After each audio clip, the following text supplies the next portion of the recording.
Hi friends, welcome to Learn with Siba channel.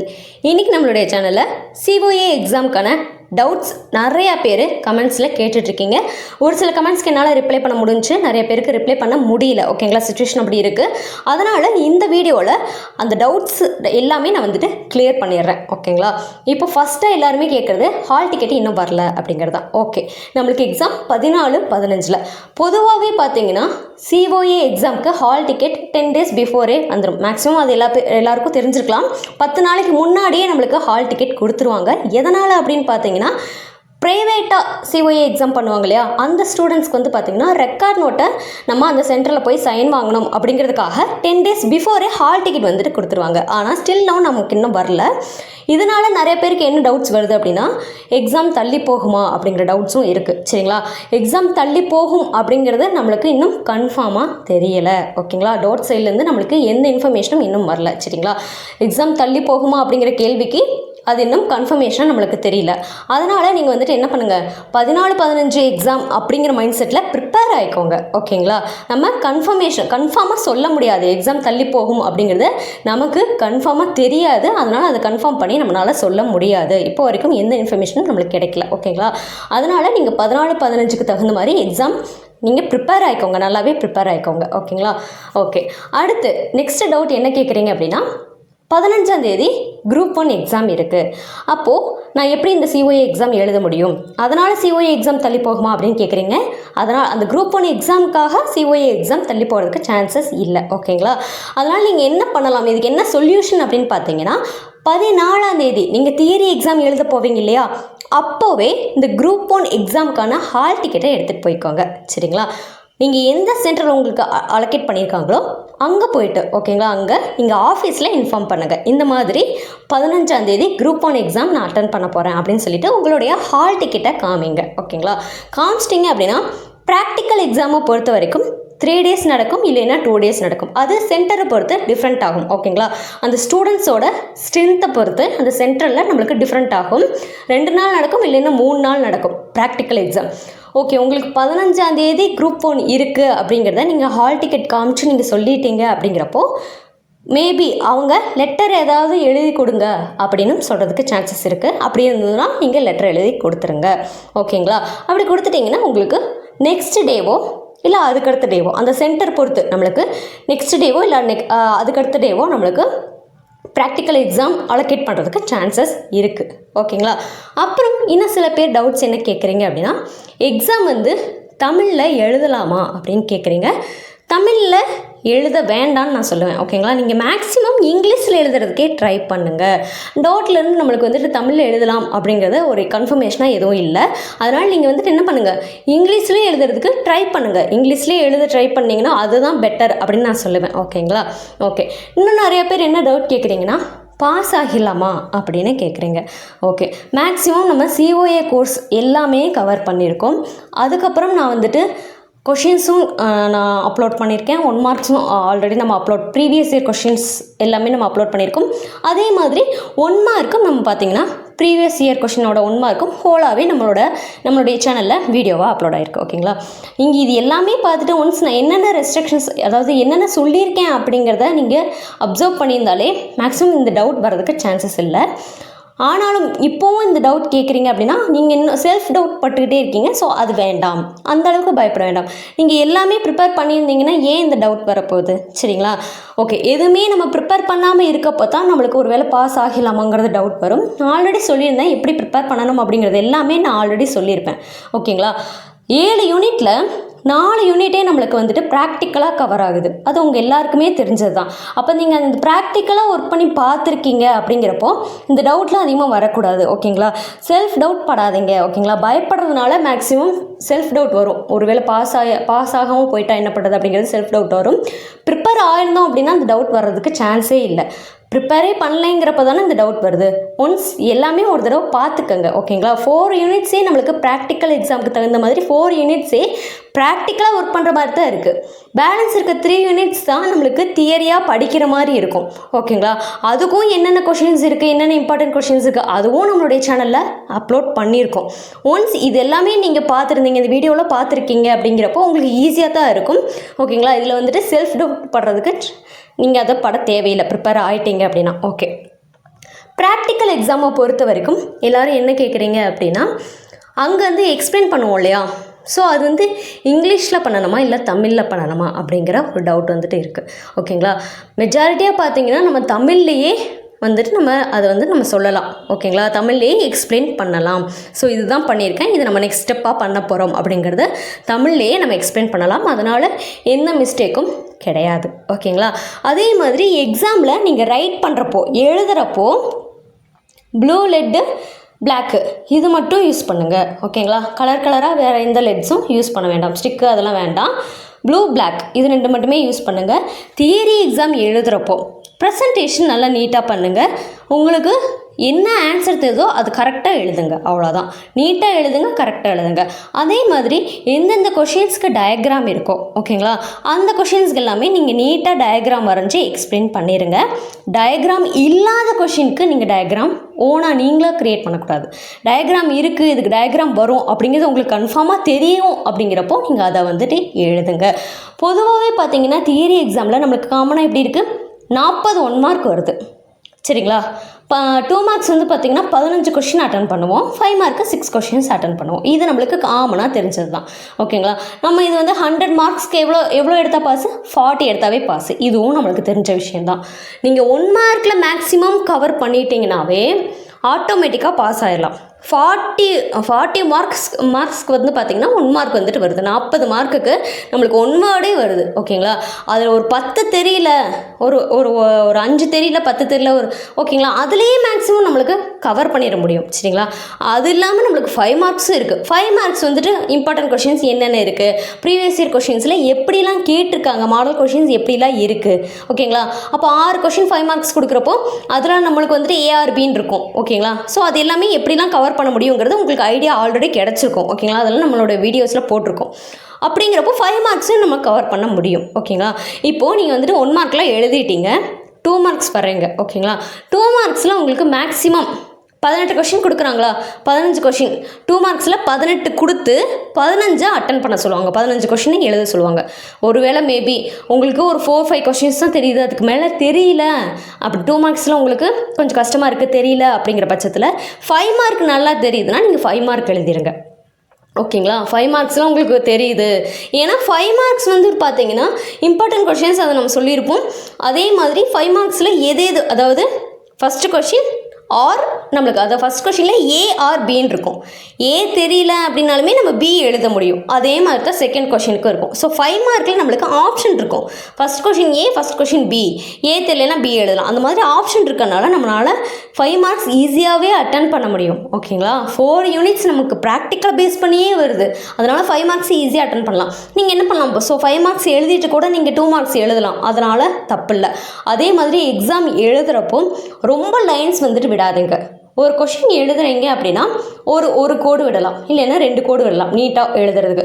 ரொம்ப 4 line 5 line விட்டுலாம் நம்ம ஒரு கொஷினுக்கு இன்னொரு கொஷினுக்கும் டிஃப்ரென்ஸ் வந்துட்டு ரொம்ப இருக்கக்கூடாது. ரொம்ப லைன் விட்டுலாம் நீங்கள் எழுத வேண்டாம். ரொம்ப டிஃப்ரென்ஸ் விட்டு எழுதுனீங்க அப்படின்னா ஓகே, உங்களுக்கு வந்துட்டு பெருசாக பாயிண்ட்ஸ் இல்லை அப்படிங்கிறது, நீங்கள் பேஜ் கவர் பண்ணுறதுக்காக எழுதுறீங்களோ அப்படிங்கிற டவுட்டும் வந்துடும். சரிங்களா, ஒரு கொஷின் எழுதுறீங்க, ஓகேங்களா, ஒரு லைன் விடுங்க, இல்லைன்னா 2 லைனே அதிகம் தான். ஒரு லைன் விட்டாவே நீட்டாக இருந்தாவே போதும். ஓகேங்களா, நீட்டாக எழுதுங்க. பாயிண்ட்ஸ் இருக்குது, ஸ்டெப்பாக எழுதணும் அப்படின்னா அது ஸ்டெப்ஸாக எழுதுங்க, ஸ்டெப் பை ஸ்டெப்பாக எழுதுங்க.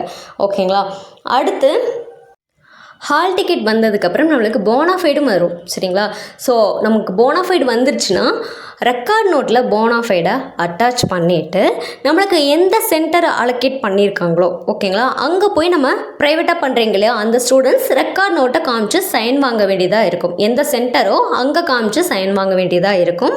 ஸோ இதுதான் நம்மளுக்கு ஹால் டிக்கெட் வந்ததுக்கப்புறம் பண்ண வேண்டிய விஷயம். சரிங்களா, ஸோ சர்க்குலர் வரும், அப்போ வந்துட்டு சொல்லுவாங்க. ஓகேங்களா, எப்போ வந்துட்டு நம்ம போய் சைன் வாங்க வேண்டியது இருக்குது அப்படிங்கிறது, இதெல்லாம் நம்ம வந்துட்டு ஹால் டிக்கெட் வந்ததுக்கப்புறம் பண்ண வேண்டிய விஷயங்கள். ஓகேங்களா, இன்னும் சிலர் என்ன டவுட்ஸ் கேட்டிருந்தீங்க அப்படின்னா, சிஓஏ இம்பார்ட்டன்ட் கொஷின்ஸ் போட்டிருந்தேன். நான் ஆல்ரெடி என்னுடைய சேனலில் வீடியோ அப்லோட் பண்ணியிருந்தேன். அந்த கொஷின்ஸ் மட்டும் படித்தா பாஸ் ஆகிடலாமா அப்படிங்கிறத கேட்டிருந்தீங்க. ஓகே, அது வந்துட்டு நான் சொல்லியிருப்பேன், 3 யூனிட்ஸ்லேருந்து எடுத்த கொஷின்ஸ் தான் அது. ஓகேங்களா, பேலன்ஸ் நம்மளுக்கு 4 யூனிட் இருக்குது. அது எல்லாமே ப்ராக்டிக்கலாக நம்ம வந்துட்டு பண்ணி பார்க்குற வேண்டிய விஷயம். சரிங்களா, இதை மட்டும் படிச்சுட்டு அதை கவர் பண்ணல அப்படின்னா நம்மளுக்கு ரிஸ்க் தான். நான் அது வந்துட்டு அதை மட்டும் படிங்க அப்படின்னு நான் சொல்லவே கிடையாது. ஸோ நீங்கள் அது இம்பார்ட்டன்ட் கொஷின், அது ரொம்ப நீங்கள் முக்கியத்துவம் கொடுத்து பார்க்க வேண்டிய கொஷின்ஸ். ஓகேங்களா? நீங்கள் பேலன்ஸ் 4 யூனிட்ஸ் இருக்கு இல்லையா, ப்ராக்டிக்கலாக நீங்கள் கண்டிப்பாக ஒர்க் பண்ணி பார்த்துருக்கணும். ஓகேங்களா? இது வந்துட்டு இப்போது தியரி எக்ஸாமில் நம்மளுக்கு 5 மார்க் கேட்குறாங்க அப்படின்னா எம்எஸ்லேருந்து ஒரு கொஷின் வருது. ஓகேங்களா? ஓப்பன் ஆஃபீஸ்லேருந்து ஒரு கொஷின் வருது. இப்போ நீங்கள் வந்துட்டு எக்ஸாம்பிளுக்கு நான் சொல்கிறேன். தேர்ட் கொஸ்டின் பார்த்தீங்கன்னா எம்எஸ்லேருந்து ஒரு கொஷின் கேட்டிருக்காங்க. தேர்ட் கொஷின் ஏ. ஓகேங்களா? எம்எஸ்லேருந்து. ஆர் அதே தேர்ட் கொஷினில் பின்னு இருக்கும் இல்லையா, அது ஓப்பன் ஆஃபீஸ்லேருந்து கேட்டிருக்காங்க. ஓகே, இப்போ நம்ம வந்துட்டு என்ன பண்ணுவோம், எம்எஸ்லேருந்து தெரிஞ்சதுன்னா எம்எஸ் எழுதுவோம், ஆர் நம்ம பி ஆப்ஷன் எடுப்போம், ஓப்பன் ஆஃபீஸ்க்கு வருவோம். ஏ ஆர் பி தானே, நம்மளுக்கு ரெண்டில் ஏதோ ஒன்று எழுதுனா தானே போதும். அப்போ நம்ம என்ன சூஸ் பண்ணுவோம், எது தெரியுது, மேக்ஸிமம் எம்எஸ் தெரியுது, எம்எஸ்லேருந்து தான் தெரியுது அப்படிங்கிறப்போ எம்எஸ் வேர்ட் ஆர் எனிதிங். ஓகேங்களா? எம்எஸ்லேருந்து தெரியுதுன்னா நம்ம அந்த ஆப்ஷனை சூஸ் பண்ணுவோம். இங்கே நம்மளுக்கு சூஸ் பண்ணுறதுக்கு ஆப்ஷன் இருக்குது. ஏ ஆர் பி ரெண்டில் ஏதோ ஒன்று அப்படிங்கிறது சூஸ் பண்ணுறதுக்கு ஆப்ஷன் இருக்குது. அதனால் நம்ம அதை எழுதிடலாம். ஆனால் ப்ராக்டிக்கலில், ஓகேங்களா, நெக்ஸ்ட் டே ப்ராக்டிக்கல் எக்ஸாம் எழுதுகிறோம் இல்லையா, நம்ம சிஸ்டமில் போய் ஒர்க் பண்ணி காட்டணும் இல்லையா, அங்கே நம்மளுக்கு அப்படி இருக்கிறதுக்கு வாய்ப்பு இல்லை. ஓகேங்களா? நீங்கள் எல்லாத்தையுமே ப்ராக்டிக்கல் எக்ஸாமை பொறுத்த வரைக்கும் நம்மளுக்கு சிலபஸ் அப்படின்னு ஒன்று இருக்கும் இல்லையா, நீங்கள் ரெக்கார்ட் நோட்டில் எழுதியிருப்பீங்க, சிலபஸ் வைஸ் ரெக்கார்ட் நோட்டில் எல்லாமே எழுதியிருப்பீங்க. அது எல்லாமே நீங்கள் கண்டிப்பாக பார்த்தாகணும். ப்ராக்டிக்கல் நோட்டில் நீங்கள் என்னென்னலாம் எழுதியிருப்பீங்கன்னு உங்களுக்கே தெரியும். எய்ம் எழுதியிருப்பீங்க, அல்காரிதம் எழுதியிருப்பீங்க, ரிசல்ட் எழுதியிருப்பீங்க. ஓகேங்களா? எய்ம்னா என்ன? ஓகேங்களா? அது நம்மளுக்கு கொஷினில் என்ன கொஷின் வருதோ அது கூட முன்னாடி 2 போட்டு அந்த கொஷினை அப்படியே நீங்கள் எழுதிக்கோங்க. அது எய்மில் வரும். ப்ரொசீஜர்னால் என்ன? ஓகேங்களா? அல்காரிதம் இல்லை, சாரி, ப்ரொசீஜர்னால் என்ன? ஓகேங்களா? என்னென்ன ஸ்டெப்ஸ் வந்துட்டு நம்ம பண்ணணும். ஓகேங்களா? எம்எஸ் வேர்டில் இப்போ ஒரு லெட்டர் ஃபார்மேட் நம்ம கொண்டு வரணும், இல்லை எக்ஸலில் ஒரு மார்க் ஷீட் க்ரியேட் பண்ணணும், சரிங்களா, ஒரு டேபிள் க்ரியேட் பண்ணணும், ஓகேங்களா, ப்ரெசன்டேஷன் க்ரியேட் பண்ணணும். இதுக்கெல்லாம் என்ன ஸ்டெப்ஸ் வந்துட்டு நம்ம ஃபாலோ பண்ணுவோம் அப்படின்னு ஒன்று இருக்கும் இல்லையா, அதுதான் நம்ம வந்துட்டு ப்ரொசீஜரில் எழுதுவோம். ரிசல்ட்னா என்ன? அவுட்புட் எப்படி சக்ஸஸ்ஃபுல்லாக வந்துச்சு அப்படிங்கிறது. ஓகேங்களா? அப்போ ஃபைனலாக நீங்கள் என்ன காட்டுவீங்க, இந்த கொஷினுக்கு இதுதான் ஆன்சர் அப்படிங்கிறது சிஸ்டமில் காட்டுவீங்க இல்லையா, அதுதான் ரிசல்ட். ஓகேங்களா? நீங்கள் அதுதான் வந்துட்டு நம்ம ரிசல்ட்டை நம்ம ஷோ பண்ணுறோம், அதுதான் ரிசல்ட். ஓகே, நீங்கள் ரெக்கார்ட் நோட்டில் என்ன எழுதியிருக்கீங்களோ, சரிங்களா, அதெல்லாம் ஒரு தடவை பார்த்துக்கோங்க. என்னெல்லாம் ஸ்டெப்ஸ் எழுதியிருக்கீங்க, உங்களுக்கு ஓனாக எழுத முடியல அப்படிங்கிறப்போ, தெரியல அப்படிங்கிறப்போ என்ன எழுதியிருக்கீங்கிறத ஒரு தடவை பார்த்துக்கோங்க. இதே விஷயந்தான் நம்ம ப்ராக்டிக்கல் எக்ஸாம் அப்போ எழுதுவோம். சரிங்களா? நான் ஆல்ரெடி ப்ராக்டிக்கல் எக்ஸாம் எப்படி இருக்கும் அப்படிங்கிறதையும் நான் சொல்லியிருப்பேன். நம்ம உள்ள எக்ஸாம் ஹாலுக்குள்ளே போனோன்னே என்னெல்லாம் பண்ணணும் அப்படிங்கிறதையும் நான் சொல்லியிருப்பேன். ஓகேங்களா? ஸோ அது பிரகாரம் தான் நம்மளுக்கு வரும். சரிங்களா? சம்டைம்ஸ் நம்ம வந்துட்டு ஃபஸ்ட்டு எழுதிட்டு சிஸ்டமில் ப்ராக்டிக்கலாக நம்ம ஒர்க் பண்ணி காட்டுற மாதிரி இருக்கும். ஒரு சில சென்டரில் பார்த்தீங்கன்னா சிஸ்டமில் ஒர்க் பண்ணிவிட்டு அப்புறம் எழுதுகிற மாதிரி இருக்கும். சரிங்களா? ஸோ இது வந்துட்டு ஒவ்வொரு இடத்துலையும் சம்டைம்ஸ் நம்மளுக்கு டிஃப்ரெண்ட் ஆகும், மாறுபடும். ஓகேங்களா? ஓகே, இன்னும் சில பேர் என்ன டவுட் கேட்டிருந்தீங்க அப்படின்னா, ஓன் கண்டென்ட் எழுதலாமா, தியரி எக்ஸாமில் ஓனாக நம்ம வந்துட்டு எழுதலாமா அப்படின்னு கேட்டிருந்தீங்க. ஓகே, ஓனாக எழுதுறது உங்களுக்கு என்ன தெரியுதோ அதை நீங்கள் எழுதுறது வந்து தப்பு இல்லை. ஓகேங்களா? ஒரு சில ஸ்டெப்ஸ் எல்லாம் இப்போ எம்எஸ்லாம் பார்த்தீங்கன்னா, எம்எஸ்சில் லெட்டர் எப்படி நம்ம க்ரியேட் பண்ணுறது, ஏதோ ஒரு டாக்குமெண்ட் சம்திங், ஓகேங்களா, ஏதோ ஒரு க்ரியேட் பண்ணுறதுனா ஸ்டெப் பை ஸ்டெப்பாக நம்ம எழுதுவோம் இல்லையா, ஒரு பிக்சர் எப்படி இன்சர்ட் பண்ணுறது, ஸோ இந்த ஐக்கானுக்கு போகணும், இதை கிளிக் பண்ணணும், அதை கிளிக் பண்ணணும், இதெல்லாம் ஸ்டெப் பை ஸ்டெப்பாக எழுதுவோம். இதெல்லாம் நமக்கு ஓனாக எழுதுறதுக்கு வரும் அப்படின்னா பிரச்சனை இல்லை, ஓனாக எழுதலாம். ஆனால் நீங்கள் ஓனாக எழுதுகிற அந்த கண்டென்ட்டு, ஓகேங்களா, அந்த ஆன்சர் கரெக்டாக இருக்கணும். சரிங்களா? கொஞ்சம் கூட கரெக்டாக இல்லை அப்படிங்கிற பட்சத்தில் நம்மளுக்கு மார்க்ஸ் வந்துட்டு வராது இல்லையா. ஸோ அதை நீங்கள் வந்துட்டு ஒன்ஸ் பார்த்துக்கோங்க. ஓகேங்களா? ஓனாக எழுதலாம், ஆனால் அந்த கண்டென்ட் கரெக்டாக இருக்கணும், நீங்கள் எழுதுகிற பாயிண்ட்டு கரெக்டாக இருக்கணும். ஓகேங்களா? அது தப்பாக இருந்துச்சுன்னா நம்மளுக்கு மார்க்ஸ் கண்டிப்பாக வராது. அட் த சேம் டைம் பேப்பரெல்லாம் நம்ம வந்துட்டு இப்போ 5 மார்க்ஸ்லாம் இருக்குது, நிறையா பேஜ் எழுதுனா நம்மளுக்கு நிறையா மார்க்ஸ் வந்துடும் அப்படிங்கிற மைண்ட் செட்லாம் நீங்கள் வச்சுக்காதீங்க. ஓகேங்களா? நம்மளுக்கு என்ன கண்டென்ட், என்ன நம்மளுக்கு ஆன்சர் கரெக்டோ அதுக்கு தான் மார்க் போடுவாங்க. ஓகேங்களா? நீங்கள் டயக்ராம் எழுதி நீட்டாக ப்ரெசென்ட் பண்ணி கரெக்டாக ஆன்சர் இருந்துச்சுனாவே ஓகே தான். உங்களுக்கு எந்த கொஷின்லாம் ஃபஸ்ட்டு தெரியுதோ அதெல்லாம் எழுதிடுங்க. ஓகேங்களா? நீட்டாக எழுதிடுங்க. ஒருவேளை 2 மார்க்ஸ் ஏதோ ஒரு 5 மார்க் தெரியல, சரிங்களா, இந்த கொஷின் சுத்தமாகவே தெரியல, சுத்தமாகவே ஐடியா இல்லைன்னா அந்த கொஷினை ஒமிட் பண்ணிவிட்டு கடைசியாக உங்களுக்கு என்ன தெரியுதோ, சரிங்களா, தெரியுதோ தெரியலையோ கடைசியாக எழுதுங்க. தெரியாததெல்லாம் ஃபஸ்ட்டு எழுதுனீங்கன்னா, ஸோ கரெக்ஷன் பண்ணுறப்பே தெரியாத கொஷின்லாம் ஃபஸ்ட்டு எழுதியிருந்தீங்க, நீங்களா ஓனாக எழுதியிருக்கீங்க அப்படின்னா அப்போ அது ஆன்சர் தப்பாக இருந்துச்சுன்னா என்ன ஆகும், வரிசையாக தப்பாயிரும். கரெக்ஷன் பண்ணுறப்பயே அந்த கொஷின்ஸ் எல்லாமே தப்பாக இருந்துச்சுன்னா ஸோ அவங்களோட மைண்ட் செட்டில் சம்டைம்ஸ் என்ன ஃபிக்ஸ் ஆகும், எழுதியிருக்கிறது எல்லாமே தப்பாக இருக்குங்கிற மாதிரி ஃபிக்ஸ் ஆயிரும் மைண்டில். அப்படி நீங்கள் பண்ணாதீங்க. ஃபஸ்ட்டு தெரிஞ்சதெல்லாம் எழுதிருங்க. 1 மார்க் எழுதுறீங்க, ஓகே 1 மார்க் எழுதுறீங்கன்னா அதை ஃபுல்லாக எழுதுறீங்க.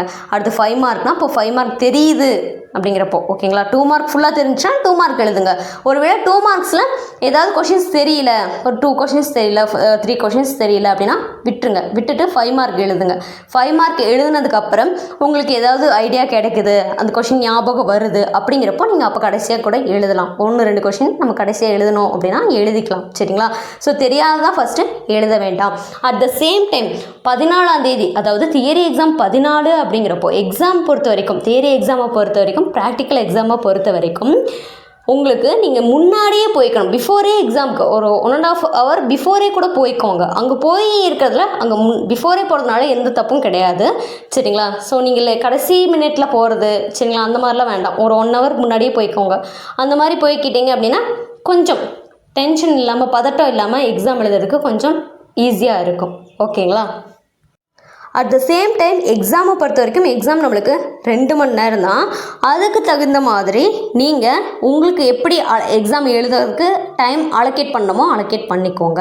ஓகேங்களா. இந்த செல்ஃபோன், ஸ்மார்ட் வாட்ச் இதெல்லாம் அலோடு கிடையாது. உள்ள எக்ஸாம் சென்டருக்குள்ளே அலோடு கிடையாது. ஓகேங்களா.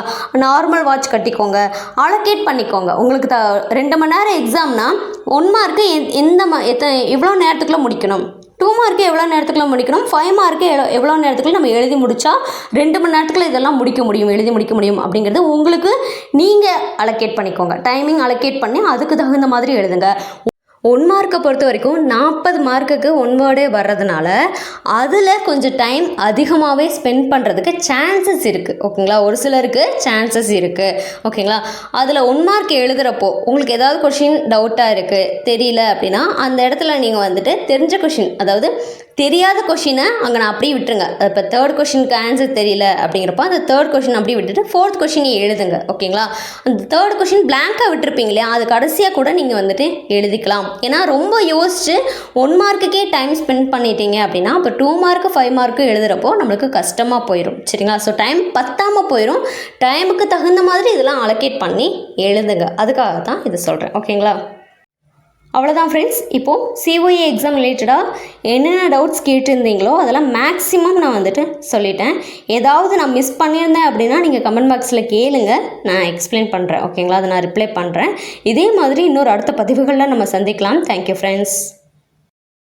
இந்த மாதிரி வீடியோக்களை தொடர்ந்து பார்க்க என்னுடைய சேனலை சப்ஸ்கிரைப் பண்ணிக்கோங்க. அப்படி பக்கத்தில் இருக்க பெல் ஐக்கனை கிளிக் பண்ணிக்கோங்க. தேங்க்யூ.